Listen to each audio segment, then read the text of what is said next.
nome é Gilmar Virgílio, sou diretor da Ciane, engenheiro civil e especialista na área de engenharia diagnóstica. Vamos falar hoje sobre riscos e desastres. E vai ser uma conversa com o excelentíssimo convidado, Francis Bogossian. E vou apresentar aqui um pouco as pessoas que estão na mesa e até para vocês saberem quem é o Dr. Francis. Estamos aqui com o Vinícius, diretor da Ciane, com Alex, com o presidente e diretor também da Ciane, Davidson, e com o nosso convidado, doutor Francis Bogossian, criador do livro Geomecânica 50 anos. Doutor Bogossian, fale um pouco sobre você. Bom, eu decidi fazer engenharia, né? Entusiasmado aí pelos professores do ginásio que me aconselharam aí para o científico, né? Para entrar para uma área onde a engenharia seria a etapa seguinte. E depois lá eu comecei a pensar até em ser médico, e os professores de matemática, física e química foram contundentes em me convencer a fazer engenharia. Eles diziam, o professor de geometria dizia que eu não ia com as fórmulas na cabeça. Eu não sabia as fórmulas e deduzia as fórmulas para aplicar resolver o problema deduzindo as fórmulas. Eles achavam que essa maneira que eles chamavam de engenhosidade mostrava que a minha veia era para a engenharia. Então, diante disso, eu fiz um vestibular para engenharia. Lá, eu confesso aqui que eu me decepcionei com a matemática, física e química. Não por amá-las, não por achar que elas não são propícias à engenharia. Naquela época eu não tinha capacidade para esse julgamento. Mas hoje todos nós sabemos que elas são imprescindíveis. Mas para quem faz um vestibular, ingressa na engenharia e não vê nenhuma noção de engenharia, isso se chama decepção. Então eu fiquei extremamente decepcionado, fiquei esperando a engenharia aparecer e ela não apareceu. Então eu, já no segundo ano, completamente decepcionado, eu resolvi não comparecer ao exame final de 3 matérias, eu fui ao exame final. As outras eu passei direto. Eu não compareci ao exame final, você vai para a segunda época. Eu não compareci na segunda época, naquele tempo era assim. E aí eu fui reprosado em 3 disciplinas.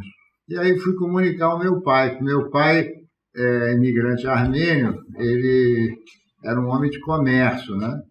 E eu era o filho mais novo, ele não tinha conseguido convencer os outros. O mais velho foi fazer química, engenheiro químico. E eu era a última esperança dele de sucessão no comércio. E eu aí o convenci a fazer engenharia. Quando eu fui comunicar, pai, eu estou disponível, eu não vou fazer engenharia. Ele disse, vai sim. Naquele tempo o pai mandava em filho, hoje em dia o pai não manda mais em filho. E ele determinou que eu voltasse. Eu falei, pai, eu vou perder 1 ano, porque você não pode levar mais de 2 dependências. Então eu vou ficar 3 anos fazendo as 3 disciplinas. E assim foi feito. Quer dizer, eu me formei na antiga Escola Nacional de Engenharia, no Largo de São Francisco, que era da Universidade do Brasil, né? Hoje é a Escola Politécnica da UFRJ. E voltei, vamos dizer, triste, cumprindo ordens do pai que naquele tempo existia. A mesma coisa aconteceu com meu filho, né? Décadas depois, meu filho optou pela engenharia e, ao ver a matemática, a física e a química, ele largou. E ele falou, pai, eu já larguei, já tranquei a minha matrícula, não larguei propriamente dito. E já me inscrevi no novo Enem, eu vou fazer comunicação. Uma mãe é jornalista, falei, pintou para o lado de lá. E, quer dizer, você vê décadas depois, eu diria 40 anos depois, porque o meu filho eu casei tarde, Tem uma diferença etária grande dele para mim.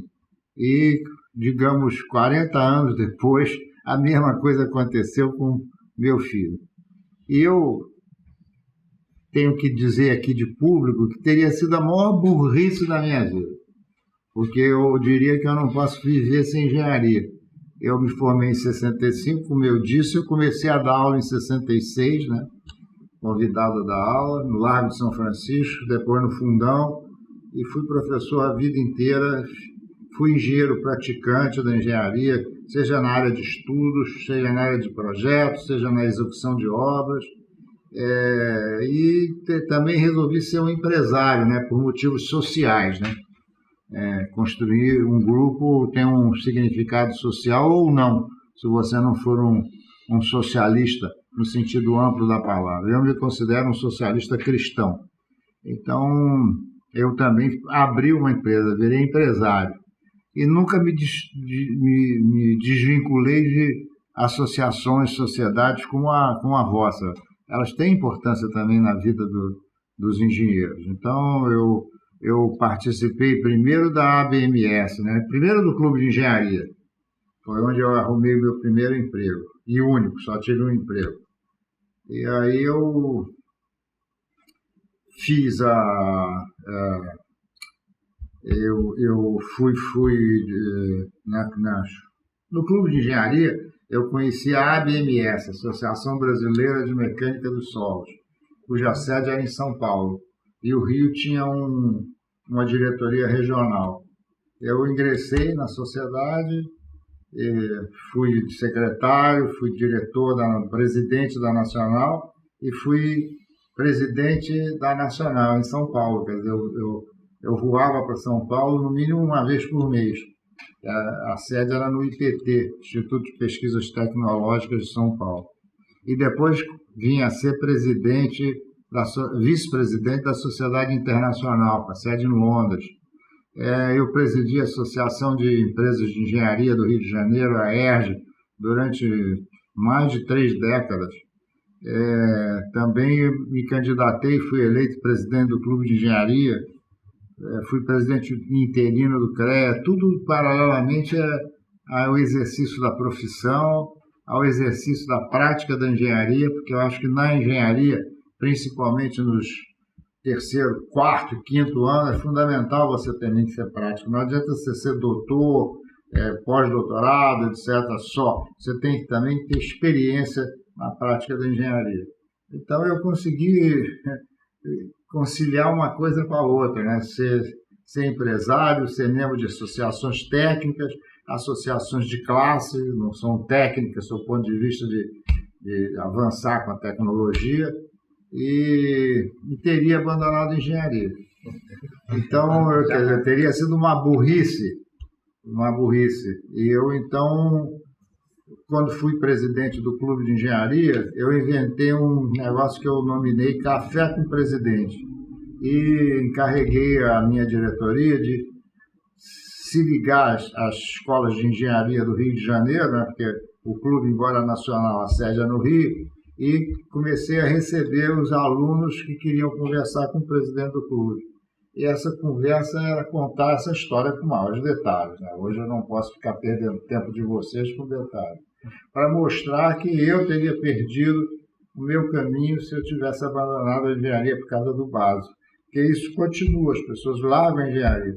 Quando o desenvolvimento foi retomado no início do século atual, houve falta de engenheiros. Entendi. Então, no caso, então, podemos ver que, assim, através do Clube de Engenharia, o senhor se apaixonou pela geomecânica, né, o estudo do solo. Naquele tempo chamava-se geotecnia, que era a mecânica dos solos, foi a primeira a nascer. Anos depois apareceu a mecânica das rochas. Eles começaram a estudar as rochas, né? O professor Manuel Rocha, por acaso chamava-se Rocha, que era o diretor-geral do LENEC, Laboratório Nacional de Engenharia Civil de Lisboa, ele inventou uma maneira de prospectar a rocha injetando uma espécie de um cimento, de uma cola, para você verificar como é que é o mergulho da rocha e orientar esses testemunhos. e fazia daquilo um churrasco, porque ele fazia uma perfuração fininha, onde ele enfiava um vergalhão e chumbava o vergalhão. Depois isso tinha, sei lá, meia polegada. E depois, com 4 polegadas ou 3 polegadas, você cortava a rocha e tirava um testemunho. Esse testemunho tinha aquele ferro na frente dele, aonde você orientava norte, sul, leste e oeste, para você ver as fragmentações. Então, chamavam de churrasco do Rocha, né? Tinha uma figura de um churrasco. Então, surgiu o termo geomecânica, que é a mecânica da terra, que envolve a mecânica dos solos e a mecânica das rochas, porque os solos se originam da rocha, né? Sim. O solo é o produto da decomposição da rocha ao longo de séculos, né? E aí existe o solo que fica em cima da rocha onde ele nasceu, é o solo sedimentar, e o solo que é transportado pela água, pelo vento, e vai se sedimentar em outro continente, né? Então, tem os solos sedimentares, que são os transportados, e os solos residuais, que são os resíduos da decomposição da rocha. Aí surgiu esse termo geomecânica, que engloba a mecânica dos solos e a mecânica das rochas. Eu trabalhava numa empresa aqui no Brasil, a mais antiga era a geotécnica, depois a sondotécnica e a Tecnosolo, onde eu trabalhava, que era o comandante, o dono da empresa era o professor Antônio José da Costa Nunes, e lá eu aprendi a geotecnia. E quando eu resolvi, depois de quase 10 anos trabalhando com o professor Costa Nunes e aprendendo tudo, eu, por motivos sociais, eu resolvi ter a minha própria empresa, né, com uma diretriz social também. E aí eu batizei a firma de geomecânica, para envolver a mecânica dos solos e a mecânica das rochas, que era a grande novidade, os estudos da rocha. Hoje você ensaia a rocha no local e coleta amostras de rocha e ensaia também em laboratório. Quer dizer, eu aí usei esse termo para a empresa. Mas eu acho que eu errei, porque esse termo mecânica, no final, o cara pensa que é uma oficina mecânica, né? Então, meu escritório na Avenida Brasil, muitas vezes, no passado, paravam carros achando que era uma oficina mecânica para consertar o carro que tinha pifado, etc. e tal. Mas o meu objetivo foi esse, abordar a mecânica dos solos e a mecânica das rochas, que era a minha especialidade.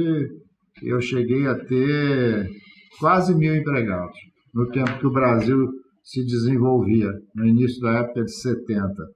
Depois, nós passamos de quase 1.000 para quase 100. Ficamos com 10% do número de empregados, porque não tinha serviço. O Brasil tinha estagnado.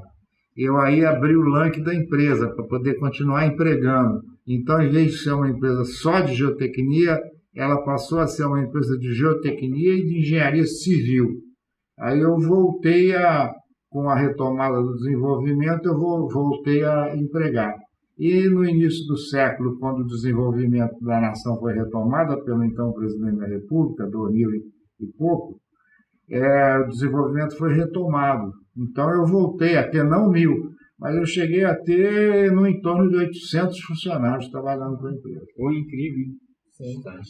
E agora, nesses últimos 7 anos, a gente começou a sofrer do desgaste, né? Primeiro com obras encomendadas. Nós não somos homens de encomendar obras, de estabelecer um aspecto comercial para ganhar obra. Então, eu entrava em concorrência, como até hoje entro em concorrência. Eu comecei a não ganhar nada e comecei de novo a ter que despedir empregado. Mas também é complicado, né? Porque hoje em dia muitas pessoas não fazem o estudo, né, do solo, da região, para poder começar a fazer as suas obras. É verdade, você tocou num ponto muito importante. A gente, quando vai ao médico, o médico faz o quê? Ele te examina e aí te dá uma relação de exames para fazer. São os estudos do corpo humano. Ele pede urina, fezes, radiografia, colonoscopia, endoscopia, enfim. Em função do que ele viu, ele pede. Na engenharia também é assim. Você, antes de fazer um projeto, você tem que fazer os estudos. São estudos geológicos, estudos geotécnicos, estudos hidrológicos, florestais e etc. Não vou ficar aqui roubando o tempo do senhor. E saber fazer os estudos também, né? Saber fazer esses estudos, é verdade. Falou bem de novo. Saber fazer os estudos. Você tem que chamar o especialista para fazer esses programas. A carga toda dos prédios, ela necessita do solo, né? Então, se você não pesquisar o solo, você não sabe a carga que ele pode receber, não é isso? Receber, exatamente. É igual um ensaio de SPA, que muitas empresas já iniciam o ensaio já colocando a água para poder ficar mais fácil para poder fazer a perfuração.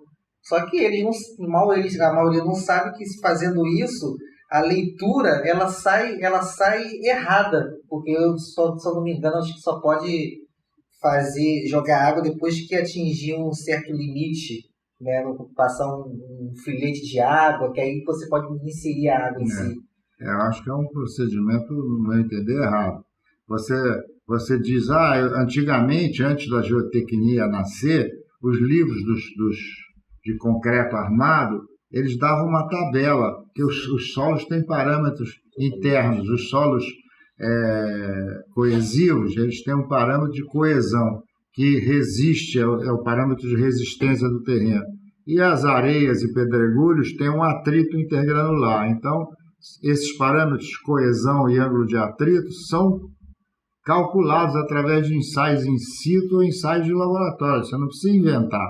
Antigamente, você ia em tabelas para tomar esses valores. Então, essas empresas de geotecnia faziam isso. Hoje, praticamente essas empresas que eu citei aqui, a maioria já não existe mais, ou já não é empresa de geotecnia. É uma empresa como a minha, de construção civil, e outras que são projetistas de obras de serviços de engenharia. Então, hoje nós estamos enfrentando no Brasil projetos sem estudos. E vemos também obras sem projetos. Nós temos um projeto preliminar, temos um projeto executivo que permite a execução, e hoje a gente está vendo as obras serem executadas sem projeto, e projetos sem estudos. E daí a gente tem também esse monte de obra parada, né? Se você não tem um projeto, você não faz o estudo do solo, então você não sabe exatamente com o que você vai lidar. E se você não sabe com o que você vai lidar, você não tem como precificar exatamente, né, o orçamento. E David, isso é interessante, né, Francis? Verdade. O senhor trabalhou na obra da Ponte Rio-Niterói, certo? Foi uma época que a engenharia ainda estava menos tecnológica igual está hoje, uma época muito, muito difícil, que os cálculos não eram feitos com a metodologia do computador igual hoje é feito, e a gente viu uma obra bem estruturada. O que o senhor acha que a Ponte Rio-Niterói, naquele momento que era difícil de fazer engenharia, com toda essa engenhosidade que não existia hoje, teve de diferença hoje, por exemplo, com a obra do metrô, que é uma obra que foi recente, uma obra nova, e teve vários problemas, sendo que a Ponte Rio-Niterói, ela foi uma obra que ela foi executada com vigor e conseguiu atingir a finalidade. Outro aspecto importante levantado aí por vocês. Vamos separar um de cada lado. Em ambos os casos já existia geotecnia, mas existe uma mentalidade do empreendedor brasileiro de economizar dinheiro em estudos. Então, a Petrobras do passado, estou falando da Petrobras do passado, de 7 anos atrás, hoje, tomara que ela volte a ser o que ela foi, mas a Petrobras, ela não contratava pelo menor preço, ela contratava pelo melhor preço. O melhor preço é aquele que permite você fazer estudos, que garanta a segurança da obra, a responsabilidade social sobre a obra. Então, isso ainda está dificultoso aqui no Brasil. As pessoas, os prefeitos e os governadores, a gente tem que dizer isso, estou falando geral, sem falar em município, sem falar em estado, ou eles são desonestos e adjudicam serviço a quem não é nem especializado na área, né? Isso ocorre, né? Eu não estou nominando, não estou dizendo aonde e quando, mas isso existe. A gente vê. Ou então o cara, para economizar, ele contrata pelo menor preço e às vezes contrata o pior serviço. Eu, nesses períodos de dificuldade, entrei em concorrências com o preço de custo, só para não mandar embora empregado, sem ganhar dinheiro. Porque o dinheiro eu tenho coragem de dizer que eu quero ganhar dinheiro, que o meu dinheiro é distribuído entre os empregados. Lá tem 14º, lá tem 15º salário, sexta-feira, depois de 7 anos sem distribuir nada, eu consegui ter lucro e dei o 13º salário para os empregados, 14º salário para os empregados. Do ano passado, 14º do ano passado. E estou esperançoso de no meio do ano eu vir dar, já além do 13º, já dar o 13º linha, né? O 14º, adiantamento do 14º. Então isso que é salutar, né? Principalmente para os menos favorecidos, os governos têm que ter essa mentalidade, não é contratar pelo menor preço, é contratar pelo melhor preço. Isso eu estou pronto a um dia aqui, não vai ser numa entrevista, mas numa palestra, falar sobre a situação atual da engenharia nacional e mostrar isso. Na Ponte Rio-Niterói, que ele colocou aqui, o governo fez um anteprojeto da ponte, certo? E baseado nesse anteprojeto, licitou a concorrência, né? Então, ganhou um consórcio das 2 grandes empresas brasileiras, era a Tecnosol, a minha não existia, eu era empregado da Tecnosol. A Tecnosol e a Geotécnica, em consórcio. E eu era o coordenador dos serviços das 2 empresas. Então, eles fizeram um esboço do projeto da ponte, né? A ponte tem pilares, e debaixo dos pilares tem a cabeça do pilar, né? Cabeça da fundação, aonde tem as estacas ou tubulões que vão até o terreno firme. Isso tudo sai da cabeça da pessoa. Isso sai de sondagens que você executa no terreno para saber aonde está o terreno resistente. Portanto, qual o diâmetro e até que profundidade cada estaca daquele pilar e quantas estacas você tem que ter. No vão central, para segurar um pilar, nós tivemos que ter 16 estacas. E o terreno era tão irregular que as 16 estacas não pararam todos em mesma profundidade, em profundidade diferente, porque o terreno resistente, a ponta da estaca, variava de um lado para o outro. Muito bem. Então, nós fizemos sondagens em tudo isso. E abriram a licitação. E aí a Marinha e a Aeronáutica estavam brigando entre si. Por quê? Brigando tecnicamente, né? A Marinha queria uma ponte suficientemente alta para o navio poder passar por baixo. E a Aeronáutica queria uma ponte suficientemente baixa para não atrapalhar o pouso das aeronaves. Certíssimos. E nessas discussões mudou a altura da ponte, que tinha orientado o anteprojeto. Olha como o projeto é importante. Sim. Bom, com a mudança da altura da ponte, a arquitetura da ponte mudou. E a posição de alguns pilares mudou. Então, a primeira coisa que nós, especialistas, tivemos que fazer é pedir ao DNR, Departamento Nacional de Obras Rodoviárias, que é DNOR, que era o responsável pela ponte Rio-Niterói, que se fizesse sondagens complementares nos pilares que mudaram de lugar. Então, no PNA, PNB, PND, PNG, PNZ... Gerou um custo adicional na obra. Um custo adicional. Você tinha feito o trabalho. Você já tinha feito trabalho, mas mudou não é porque você mudou, porque estava errado. Mudou, tem que fazer no lugar certo. Aí acharam que é bobagem, você traça o perfil, pega de um para outro. Aí nós tivemos reuniões lá com os especialistas do Departamento de Estradas e Rodagens. Vai assim mesmo. Então, durante a própria execução da obra, eles tiveram problemas. Quer dizer, chegava no local de parar a estaca, o terreno era mole. Então, o próprio cara sentia que não podia parar aquela estaca ali, ele tinha que prosseguir. E também estaca parando antes, ele via que já estava na rocha, enquanto que a sondagem tinha mostrado a rocha depois. Por quê? Porque a sondagem foi feita para esse pilar. E, na realidade, no novo projeto, o pilar estava aqui. E a variação daqui para cá, mesmo que seja de 1 metro, ou 2 metros, ou N metros, estava variando, porque o perfil é errático. O termo técnico é errático. Ele varia de pequenas profundidades. É a geologia do terreno. Então, eles não fizeram isso, e durante a própria execução da ponte, nós tivemos que entrar dentro de cada pilar e fazer uma sondagem por dentro da boca do pilar para dizer aonde é que ele ia parar. Que o pessoal fala que os pilares são ocos, né? No popular o pessoal fica falando. São o quê? Ocos. Na execução ele é oco, porque você vai cortando aquilo, depois você bota a armadura e aí joga o concreto e que aí encontra a armadura e você...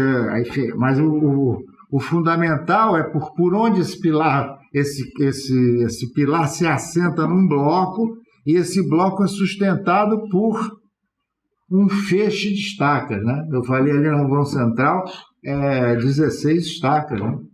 Então, você não pode chutar e botar uma obra dessa envergadura para fora. Quer dizer, as palavras da Tecnosolo, no professor Costa Nunes, que era um expert internacional, do professor Milton Vargas, de São Paulo, que era consultor da projetista também, o professor Raimundo Araújo Costa, todo mundo mostrando que aquilo não é para a empresa faturar mais sondagem, é porque esse faturamento é indispensável para saber em cima de que aquele novo pilar está se assentando. Senão você pode subdimensionar ou hiperdimensionar e gastar muito exato. Você perde mais dinheiro. Você arrisca a vida, bem lembrado de novo. Se você subdimensionar, você põe em risco. Se você superdimensionar, você gasta mais dinheiro. Economizou, mas coloca em risco. Superdimensiona então, e gasta o que... Aquela frase, economia é base da porcaria. Esse tipo de economia não pode ser aceito. Eu estou pronto, se vocês tiverem, voltar aqui para fazer uma palestra que se chama Situação Atual da Engenharia Nacional no Brasil.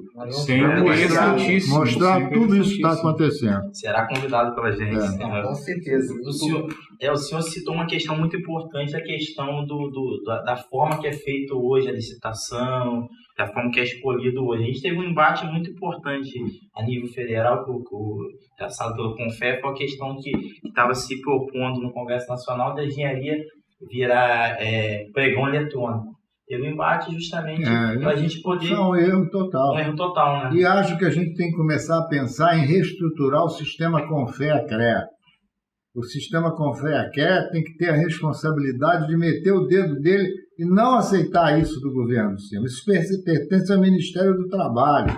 Você tem que economizar empregando menos engenheiro para fazer estudo, empregando menos engenheiro para fazer obras. E eu tinha dentro da minha empresa, eu digo tinha porque hoje a gente não consegue nem manter a estrutura. Eu tinha um departamento de estudos e projetos, esse ainda tenho, que hoje já é uma outra empresa, um departamento de obras, e eu tinha um departamento de qualidade, que fiscalizava a qualidade do projeto, a qualidade da obra e a interação do projeto dos estudos com o projeto e com a obra.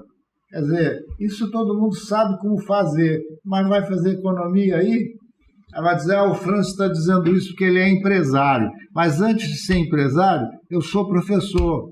Eu fui presidir a Academia Nacional de Engenharia, nacional, não é do Rio de Janeiro, durante 12 anos. Não é à toa. Então, pelo menos, eu tenho que ser escutado. Eu estou pronto a contra-argumentar, eu estou pronto a debater com quem quiser. E uma entidade como a vossa, ela pode, vamos dizer, sediar esse tipo de discussão e tentar levar isso para o sistema CONFEA-CREA. O sistema CONFEA-CREA, ele tem que tratar dos interesses dos engenheiros, tratar dos interesses da empresa de engenharia também, porque não pode matar a empresa para não ter lugar para engenheiro. Tem que ver o interesse dos dois e conjugar esse interesse. Tem como conjugar. E interesse da engenharia nacional, defesa da engenharia nacional, trabalhar pela soberania da nação brasileira. Isso daqui, o sistema CONFEA-CREA tem que poder se pronunciar sobre isso também.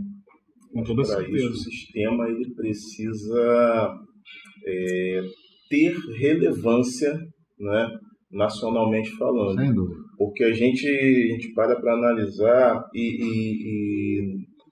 por exemplo, você tem um desastre de uma barragem, quem vai lá, quem está lá falando, é sempre o OAB, né? Agora, o CREA, que é o que regula a profissão, né, dos construtores, ele precisa se tornar relevante para a sociedade. Existem alguns estados que, quando ocorre alguma patologia, alguma questão, né, nas edificações, eles não procuram as prefeituras, eles procuram o CREA. Quem tem, porque o conselho ele se tornou relevante para a população local. Né? É isso que a gente precisa. Entendo eu, né? De fato, né? A gente vê a importância da engenharia, que hoje mais de 80% do PIB ela passa pela engenharia, que a engenharia tem uma importância muito grande. A gente, como um conselho importante, a gente tem que ter esse momento de participar, de estar nas discussões, nas tomadas de decisão, né? Com certeza. E a engenharia está em tudo, porque diz, esse problema só é de... um de vocês falou aí sobre o problema de você não pode edificar ou construir uma barragem sobre um terreno que você não conhece. Você tem que estudar o terreno primeiro, como o ser humano faz consigo mesmo quando vai ao médico. Mas a engenharia está presente também nos navios que navegam, que é a engenharia naval, os aviões que pousam, os aviões que voam, porque é a engenharia aeronáutica, também é uma especialidade da engenharia, na fabricação das peças e na execução das aeronaves e dos navios, e dos portos e dos aeroportos. Para se ter uma ideia, uma pista de pouso, o avião tem que pousar, não tem? Tem que decolar e tem que pousar, tem que ter as duas coisas. Tem que fazer a pista, né? Você tem que fazer a pista. E aquela camada da pista, ela não é chutada, ela é dimensionada. Como você dimensiona um pavimento rodoviário, você dimensiona um pavimento aeronáutico. Eu já trabalhei muito nisso. O grande especialista brasileiro, já faleceu, era o professor Murilo Lopes de Souza, que era do DR. Era o gênio, o método brasileiro de pavimentação foi feito por ele. Você dimensiona um pavimento dependendo da carga a que ele vai estar submetido. Todo esse dimensionamento requer o estudo do solo daquela região ali. Até o tipo de solo que você vai trazer para construir aquele pavimento tem a chamada base, subbase, e a própria fundação da base, subbase, é um dimensionamento, um piso, seja ele rodoviário ou ferroviário ou aeronáutico, ele é dimensionado. Existe método de dimensionamento do professor Murilo Lopes de Souza e outros estrangeiros também, que você dimensiona um pavimento. Você não chuta aí, bota aí 20 centímetros de terra, por cima da terra você bota areia, até a compactação você controla geotecnicamente. Você vai compactando, não é quantas vezes você acha que deve compactar, essas N vezes é determinado por um ensaio in situ que você faz para saber a que densidade você conseguiu botar o solo. Tem até, se não me engano, norma para compactação. Só que seria... perdão. Tem norma... Não existe a norma de compactação. Compactação e também tem compactação até para aterro. Né? Sem dúvida. Eu diria que a engenharia está em todo lugar. Até a medicina depende da engenharia, porque quem constrói o hospital é o engenheiro.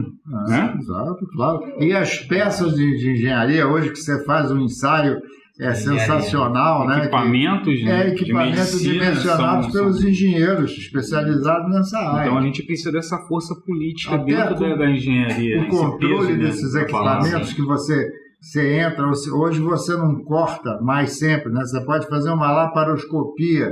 Isso tudo é eletronicamente. Eletrônica é o quê? Engenharia. Pelo amor de Deus. Né, ela deixou claro que o quão necessário é a engenharia. A gente via aí a crise dos respiradores. Então, quem fez as manutenções foram grupos de engenheiros mecânicos, engenheiros elétricos, engenheiros médicos que se juntaram e trabalharam gratuitamente. Eu me lembro que em Manaus, quando estava naquela crise da falta de oxigênio, né, que tiveram que trazer do Rio, levar para Manaus, e o interessante é que você tem a questão dos gases, né, eles queriam transportar em aviões da FAB, e aí você tinha a questão dos gases expostos às altitudes, e isso nunca tinha sido feito no Brasil, até que um engenheiro aeronáutico ele teve uma solução lá, fez um furo no C-130 que resolveu toda a questão da pressão e passou a dar segurança para o transporte desses balões de oxigênio. Então, tudo realmente perpassa a engenharia, seja saúde, seja obra, né, seja saneamento, seja até documental, né? Direito, tudo. Aonde quem construiu o fórum? O pessoal trabalha lá, advogado. E os grandes advogados, eles têm assessores que são engenheiros para analisar tecnicamente o cara que ele defende ou o cara que ele acusa. Quer dizer, dependendo do assunto, a engenharia entra, assim. E você vê, você não pode incentivar o desenvolvimento da produção agrícola, por exemplo, porque esse material precisa ser transportado. Você precisa de construir rodovias, construir ferrovias, que é outro erro na nação brasileira, porque o transporte ferroviário é muito mais barato. O americano é que vendeu o transporte rodoviário na época da ditadura, ele vendeu o transporte rodoviário, ele financiou a abertura de rodovias, porque interessa a ele vender carros, vender pneus, consumir petróleo, enquanto que o transporte ferroviário é a maneira mais barata de você escoar a produção nacional. E assim, agora com essas chuvas fortes que está acontecendo, até como o Guilherme estava falando, o presidente da CIANE, questões de barragens, né, muros de contenções, como é que a geomecânica poderia ajudar nessas questões? Poderia ajudar, como toda empresa especializada em geotecnia, em fazer os chamados estudos geotécnicos.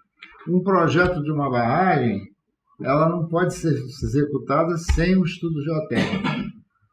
Estudo geotécnico do piso, do terreno sobre o qual você vai fazer crescer uma barragem.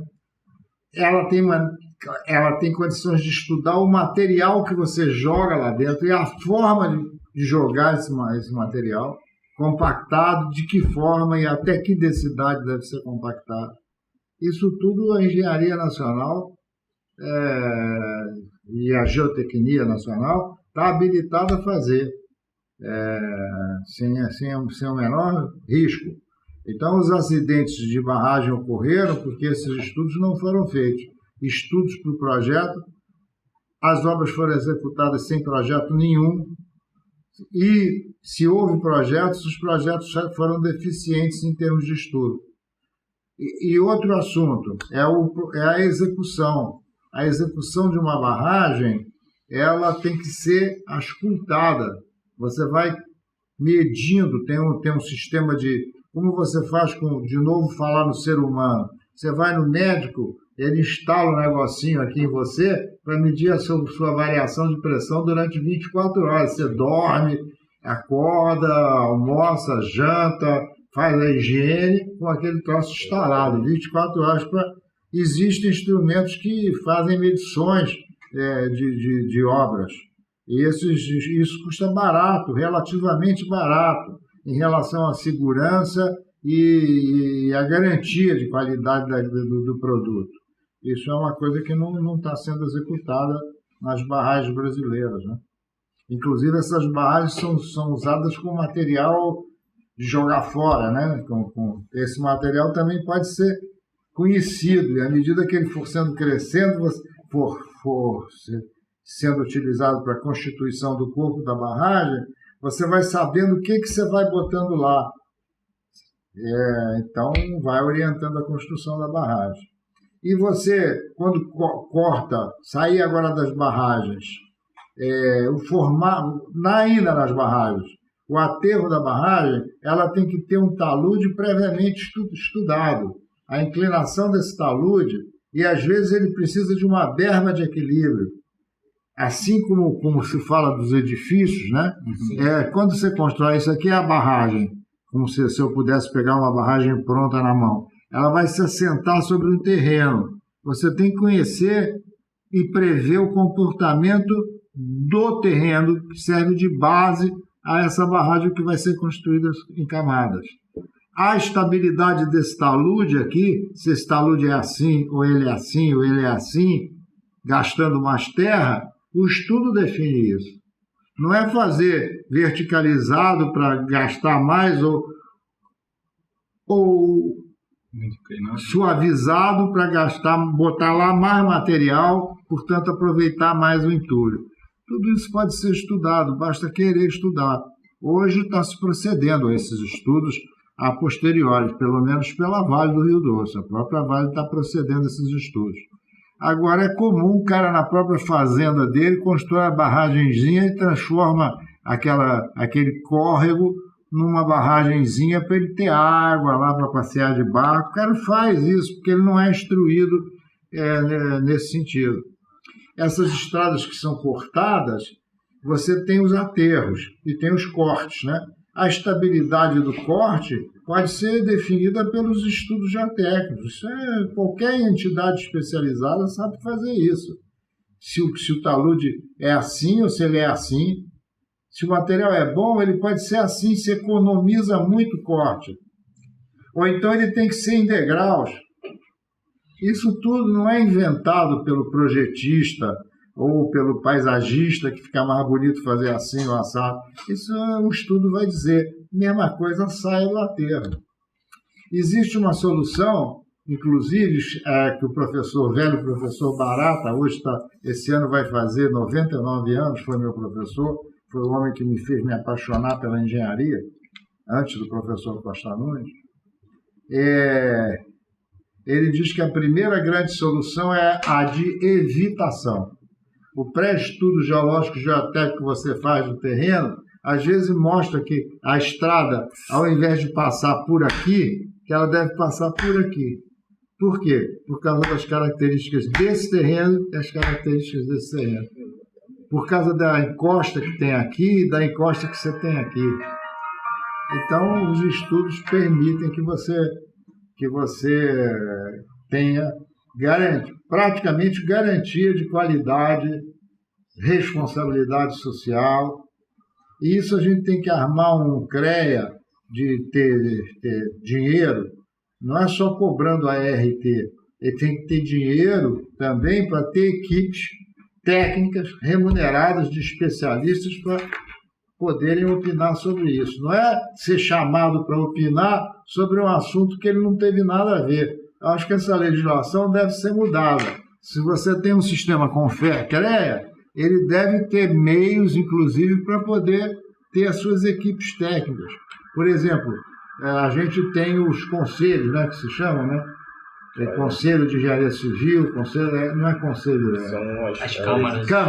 Então, as câmaras, você devia ter especialistas e até remunerados. Por que não remunerar os especialistas para trabalhar lá dentro? Ele não está ali para opinar sobre a importância da plantação de minhoca no Jardim Suspenso da Babilônia. Às vezes você vai numa reunião de conselho, o cara pega a palavra, começa a dizer uma porção de coisas que não tem nada a ver tecnicamente com aquele problema. Então, você tem que ter o direito de não é ter conselheiro ganhando jeton, você tem que ter uma equipe técnica que possa fazer esses estudos, esses projetos, e subsidiar as câmaras especializadas para que elas sejam realmente especializadas naquela matéria. Né? Uma câmara de assessoramento com melhor qualidade, né?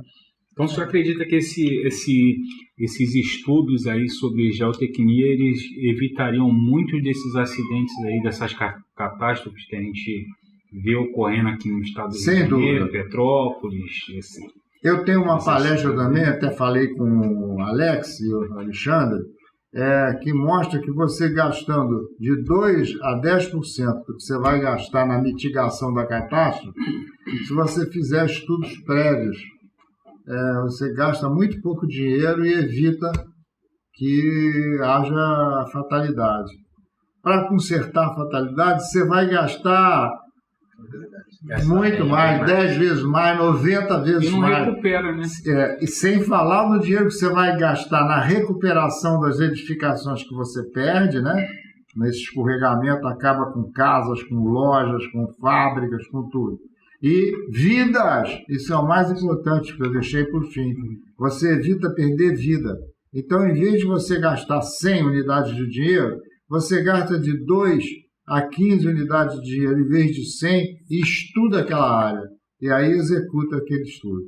Aí você evita que o escorregamento ocorra, gastando muito menos que você gastaria para depois consertar os estragos. E, em geral, isso ataca o menos favorecido, porque o melhor favorecido mora em áreas de maior qualidade, menos sujeitas aos escorregamentos de encosta e aos alagamentos das regiões baixas. O efeito negativo da água produz o quê? Em zona alta, em habitações em encostas, escorregamentos de terra. E na zona baixa, alagamentos. Certo? Tudo isso pode ser resolvido através de estudos prévios.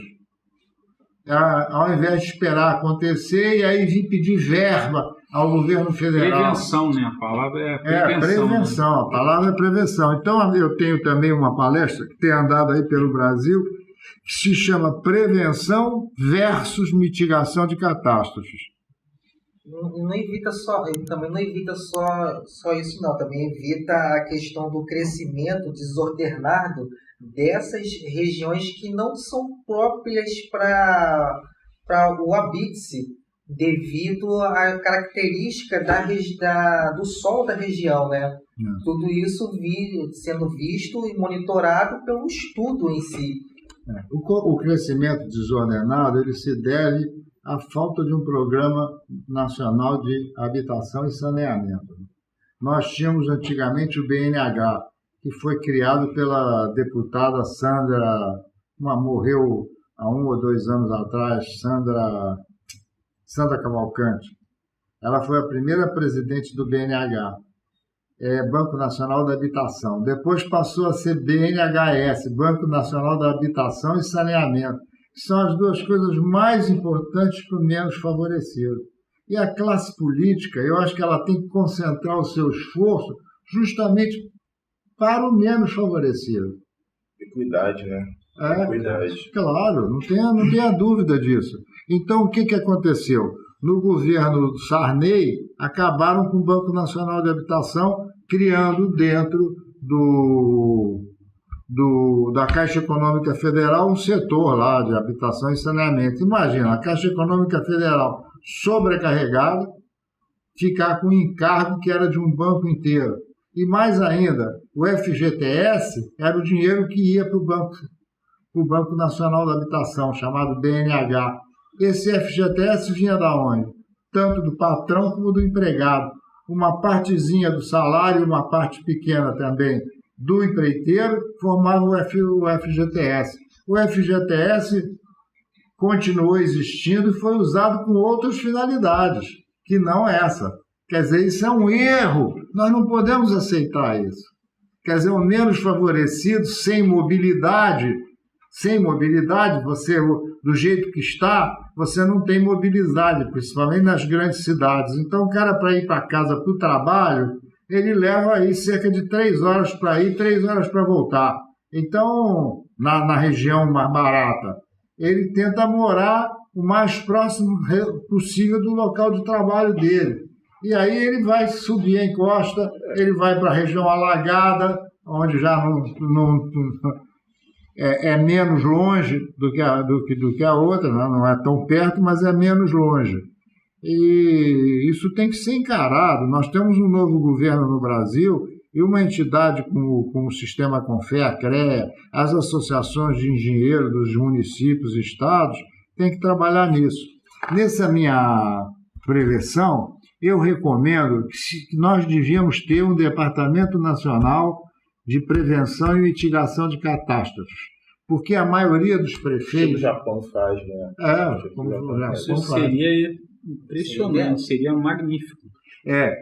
A gente não tinha o DENOX, Departamento Nacional de Obras Contra Secas, o DNOS, Departamento Nacional de Obras de Saneamento. Um deles, já não sei qual, não existe ou está sempre parado. E o outro existe, mas também não funciona. Por que a gente não teria um órgão ligado à própria Presidência da República, sei lá, a Secretaria-Geral da Presidência da República, ou aquele chama-se Secretaria de... Eu não sei agora o nome. Fugiu a memória. Oi? Fugiu a memória. Fugiu a memória.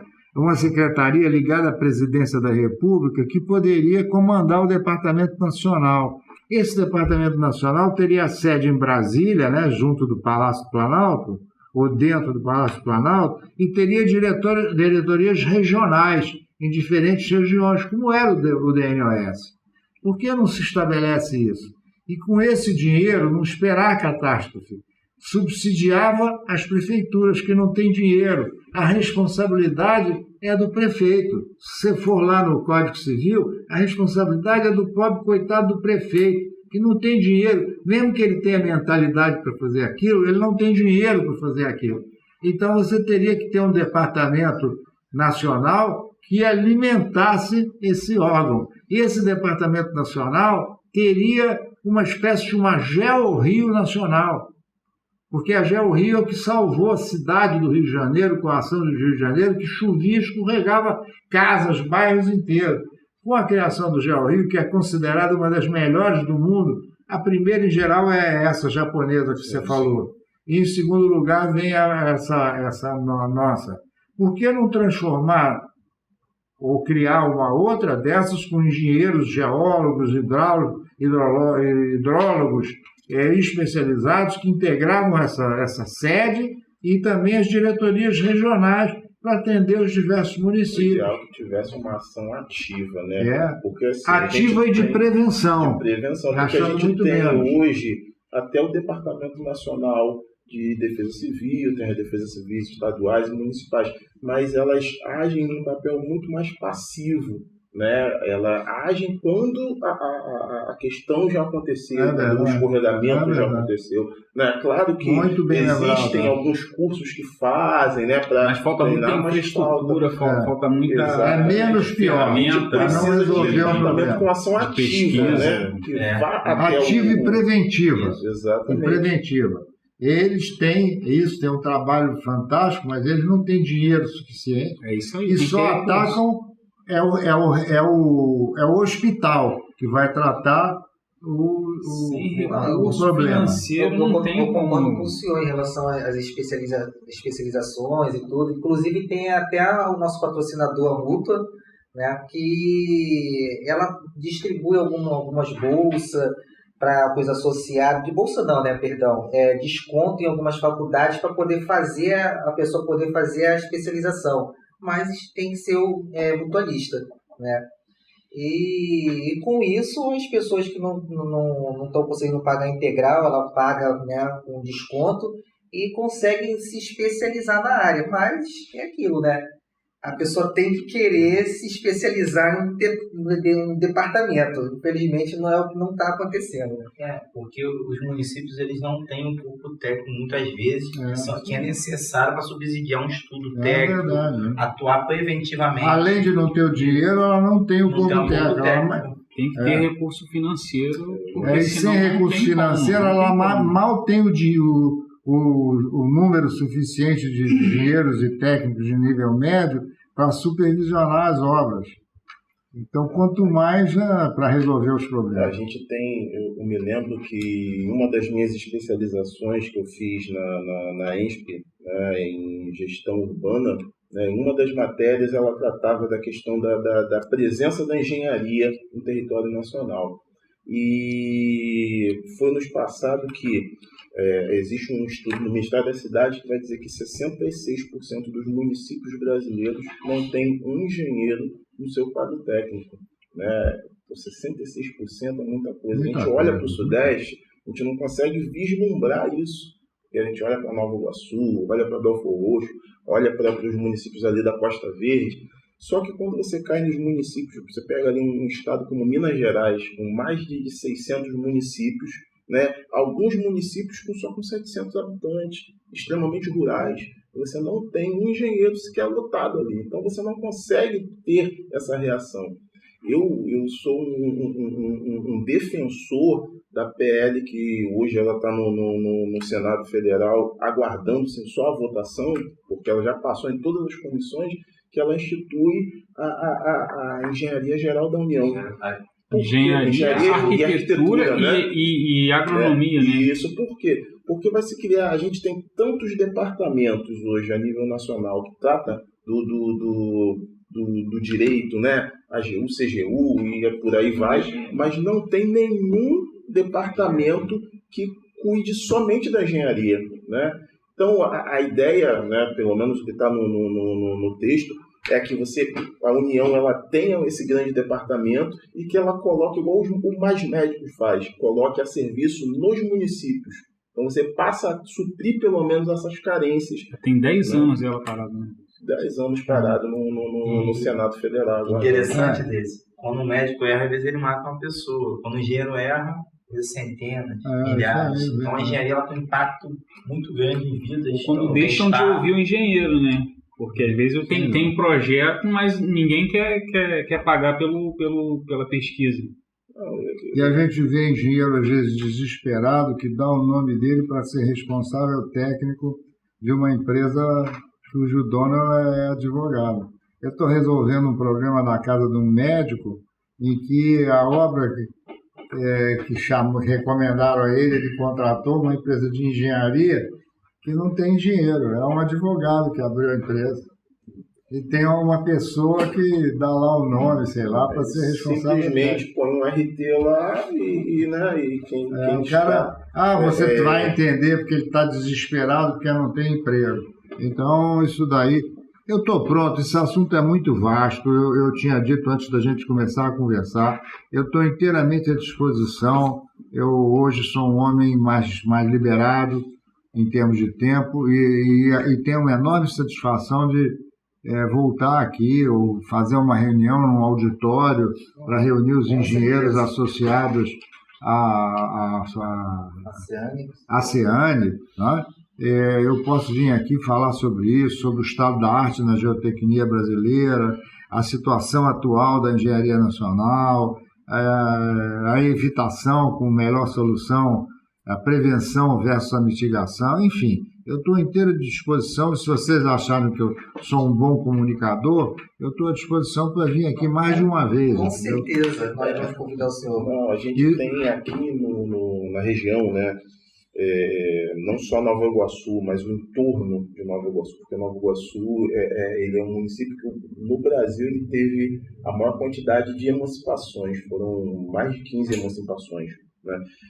Nós temos mais de 12 mil engenheiros residindo, nós temos 7 centros de formação de profissionais e a Ciane ela tem uma boa relação com todos esses centros profissionais. E assim, doutor Francisco, com certeza nós estaremos tentando agendar nas semanas de engenharia, palestras com os nossos associados. A nossa entidade, hoje ela tem aí em torno de 1.200 associados, né, 10% da nossa região. Nós estamos fazendo um trabalho de reerguer a Ciane. Essa diretoria, ela vem fazendo esse trabalho. Nós somos uma entidade fundada em 69, porém, naquele período da saída dos arquitetos, nós ficamos um tempo, né, sem atividade, e em 2021, se não me engano, né, nós retomamos, né, com uma nova diretoria, unindo a experiência dos profissionais mais antigos, tanto é que o nosso vice-presidente é um arquiteto, Alunei Martins, que foi conselheiro no CREA, até pela Ciane, depois pelo Sindicato dos Arquitetos. Ele foi conselheiro no CAL também, da saída dos arquitetos. A nossa segunda vice-presidente, que é a Denise, ela chegou a ser diretora na época de Chacon, né, do CRERJ. E assim, a gente vem fazendo esse trabalho de reerguer a entidade, por entender a importância do associativismo, entender a importância política de ter uma entidade de classe de engenharia, arquitetura e técnicos. A nossa entidade ela é mista, ela abarca os 3 conselhos, né? Nós temos uma boa relação com o CAL, uma excelente relação com o CAL. O presidente Pablo está sempre aí de portas abertas. No ano passado nós realizamos um evento aqui na região que reuniu mais de 700 arquitetos, sendo que isso, residindo aqui na região, são só 200. Nós temos uma boa relação com o CREJ, com o presidente Cossenza, né? E estamos construindo uma boa relação também com o CRT, com o presidente Palmares, porque a ideia da Ciane é atuar junto. Porque assim, a minha visão é que se tivesse havido uma maior conversa, tivesse se cedido um pouco mais, né, não seria necessário você ter 3 conselhos, porque você perde força, perde capacidade de articular, né? E aqui na Ciane nós entendemos que a unidade é que nos vai fazer chegar mais longe, né? Então a gente agradece por demais a sua presença, a sua disponibilidade de vir aqui a Nova Iguaçu, estar com a gente. Nós queremos também deixar essa lembrança da nossa entidade para o senhor, levá-la para o Rio. Né? Opa! Já vem com mão em tudo. Olha aí. Obrigado, fico muito satisfeito. Muito obrigado. Eu queria também dar um exemplar desse meu livro aqui. Ó. Eu procurei retratar os 50 anos da minha empresa, né, que se chama Geomecânica, Mecânica da Terra, é uma empresa de engenharia civil. E os meus 80 anos, né? Não conta para todo mundo, porque... Então, aqui eu conto um pouquinho da minha história como engenheiro, né? Até motivos que quase me fizeram largar a engenharia, quer dizer, largar o estudo da engenharia, que teria sido para mim mortal, né? Então, eu relato isso aqui, eu vou deixar... Aí eu só tenho 2 volumes, deixar um volume para o presidente e o outro vocês já têm, né? Eu já temos. E um outro para um de vocês, não sei. Eu vou querer assinatura depois. Não, vou fazer. Eu já estou autografado. O contato do senhor, o e-mail, aonde que as pessoas podem encontrar o senhor, o endereço da empresa, alguma coisa assim. O meu e-mail é o meu nome, francisbogossian@gmail.com, né? E eu tenho na minha empresa, eu também vou lá menos, não vou todos os dias, mas eu tenho uma diretoria executiva funcionando, né? Sediada na Rua Bela, a entrada pela Rua Bela e da frente para a Avenida Brasil, né? Na altura do Caju, Rua Bela 1128. Lá tem um laboratório especializado para estudos de fundação de plataformas de petróleo. Se quiser levar jovens engenheiros civis, a gente pode organizar visitas periódicas com ligação com a universidade ou com a própria sociedade, né? Eu estou inteiramente à disposição para isso. E também, se acharem interessante, vim fazer um outro lançamento do livro. Nós já fizemos o primeiro no Clube de Engenharia e depois fizemos outro no CREA, e visando a academia. E antes de finalizar esses meus agradecimentos aí ao convite, foi muito honroso para mim estar aqui, eu estou pronto para voltar, é só dizer o seguinte: um país como os Estados Unidos, a Academia Nacional de Engenharia, ela é mantida pela Presidência da República do governo americano. Quer dizer, todas as decisões técnicas que envolvem empreendimentos e etc. e tal, vai a Academia Americana de Engenharia, que é famosa, ela tem milhares de membros, nós temos centenas, né? 2 centenas. A Academia Nacional de Engenharia, eu tentei, quando presidente, oferecer ela para se subsidiar tecnicamente a presidência da República do Brasil. Então, eu, de novo, falo isso aqui, quer dizer, nós temos entidades que podem ser utilizadas para apoiar, subsidiar, sem recursos, que a academia é proibida de cobrar dinheiro. O cara não pode usar, o acadêmico não pode usar o nome da academia para prestar serviço. A academia precisa de dinheiro para ela se sustentar, nem sede tem.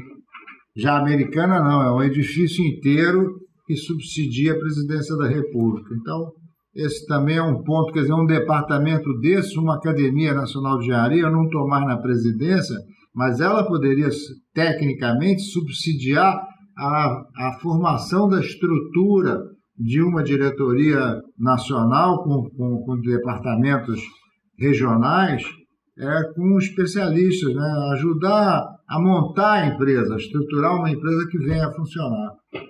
Eu acho que o nosso país precisa muito disso aí, dessa unificação, de ter uma estruturação, órgãos, né? É verdade. Assim, deixa eu só dar um recadinho, que eu acho que, né, para os nossos, as pessoas que nos assistem. Esse é não sei se eu lhe falei, doutor Francis, mas esse é o 4º podcast que a gente grava, né? E nós tivemos o primeiro, que foi Mulheres na Geociência, onde nós reunimos diversas profissionais da engenharia para contar as suas alegrias, tristezas, como foi chegar até aqui, né? Nós tivemos um que falou sobre auto-vistoria predial e vistoria do gás, né? Nós tivemos um falando sobre a mútua para os profissionais, porque muitos dos engenheiros eles estão aí há 20, 30 anos, né, no sistema e nunca ouviram falar da mútua. Eu fui conhecer a mútua quase 5 anos depois de formado, né? Sou mutuarista desde 2016, mas durante o meu período de faculdade eu nunca ouvi falar. E estamos gravando esse. E dizer que esse programa ele tem um patrocínio da mútua, né? A gente tem visto aí a tentativa de aproximar, de fazer algo diferente. Então, deixar aqui nos nossos associados, quem não conhece, você profissional do Sistema Confeacrea, não só engenheiro, você geógrafo, você geólogo, o agrônomo, o profissional que trabalha com a previsão do tempo, né, o meteorologista, todos têm esse espaço, né, e essa possibilidade de associar-se à mútua, né, e passar a palavra aqui para os nossos Só amigos. Complementando, é uma honra imensa a gente receber aqui na Ciane, a gente que tem uma pessoa com total... uma pessoa importantíssima na engenharia que vivenciou essa transição, que viveu diversos... expertise, né? A expertise, né? Profissional que viveu academia nacional de engenharia, passou por diversas associações técnicas, esteve presente no Conselho Regional de Engenharia e Arquitetura, e contribuiu para a sociedade, né, Fábio? Então é uma grande satisfação a gente receber um profissional de todo renome, uma pessoa que está aqui disposta não só acumular conhecimento e currículo, mas uma pessoa que está combatendo, assim, buscando contribuir com a sociedade, estando disposta a dar palestras, a dar qualificações, a brigar, a lutar por melhorias. E assim, até case de sucesso da sua empresa, valorização profissional do teu corpo técnico. Então a gente vê a importância de um profissional ativo e que briga por melhorias. Assim, e foi uma história muito importante da engenharia e apresentou diversas soluções, entendeu, Francis? A gente vai, com certeza, a gente vai precisar de mais a tua presença aqui. Fica o nosso convite aí para outras oportunidades, né, presidente? Com certeza.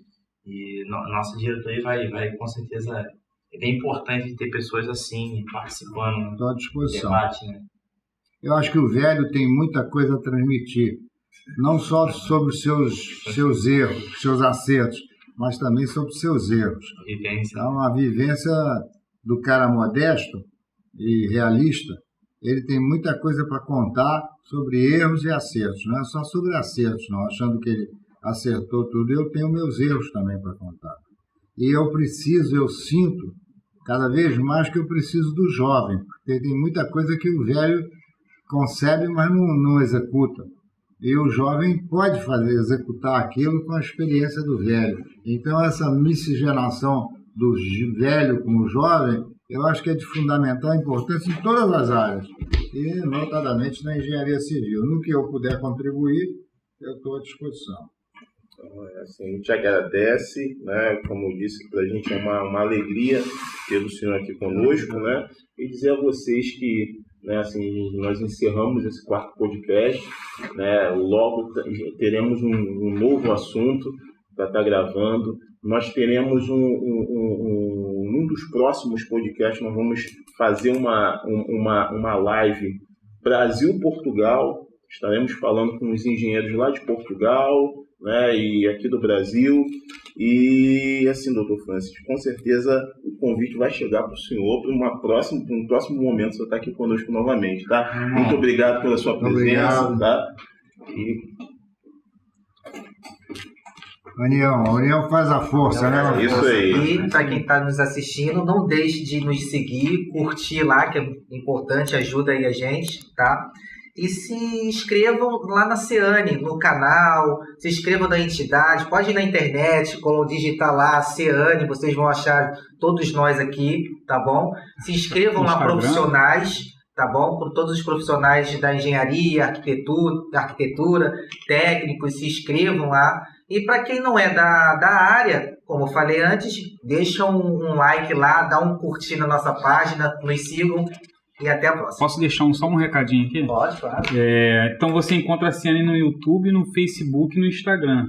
Eu só queria também deixar o meu agradecimento pela presença do senhor aqui e dizer ao associado e o não associado da Ceane profissional para aproveitar esses momentos que a gente tem, né, disponibilizado, que pode ser que amanhã não tenha uma próxima oportunidade. Então, quando o senhor puder fazer aquela palestra que a gente estava comentando aqui, que o profissional aproveite esse momento, porque é um profissional de alto nível, né, que tem uma experiência gigantesca na área de engenharia, de geotecnia, então a gente precisa aproveitar esse momento, que pode não se repetir, né, Alex? Isso aí. Então é isso, muito obrigado, porque o senhor dedicou o seu tempo, né, que você poderia estar fazendo N coisas, mas o senhor dedicou esse tempo a vir aqui.